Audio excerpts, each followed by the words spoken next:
Heterosexual cisgendered men do not have a problem with prostitutes. They have a problem with an even exchange. Retainer and so forgive the lisp. In a lot of conversations with cisgendered heterosexual men and very masculine-minded people, they refer to things as games. Don't hate the player, hate the game. Sometimes you'll even hear, people talk about what a deal they got on something. In many cases, people like this enjoy getting a good deal, a high-quality product for a very low price, or winning at what they consider a game against what they consider an opponent. So as long as these men view women as opponents or products or whatever it is that they can get at a very low price, the idea of going against a strong negotiator or someone who knows the game just as well as they do is not as appealing. However, what's also not appealing is someone who is willing to lose the game up front. This is why men who supposedly want a submissive woman don't go after pick-me's, because that kind of woman is not their opponent, that is their teammate. And this is why men like this and pick-me's tend to go after the opponents together. They're on the same team. This is also why the concept of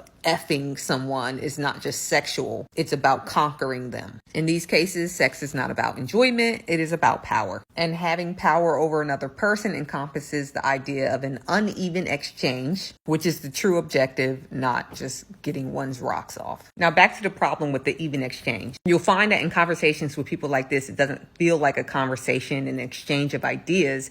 It feels like someone is trying to win the conversation. This is how you can always tell a very masculine-minded person. And the reason I say masculine-minded person is because you don't have to be a man to think like this. With this kind of thought process, a lot of times people want to walk away feeling like they have had a victory. But in many cases, the only way that this person can feel like they had a victory is if it's at the other person's expense. And if the other person does not feel as if they've lost anything, then there's no way to prove that there was a victory. Sex workers tend to be people who are able to negotiate their own rates. They are very aware of what the game plan is. They create the boundaries. They know the rules. There's no walking away from the situation feeling like they have lost because it's an even exchange. This is a conspiratorial experience. And so if more women were to start to think like that in terms of seeing interactions with men as negotiations and recognizing immediately that there is a game being played and that the goal is power, this would destroy a lot of egos. And this is why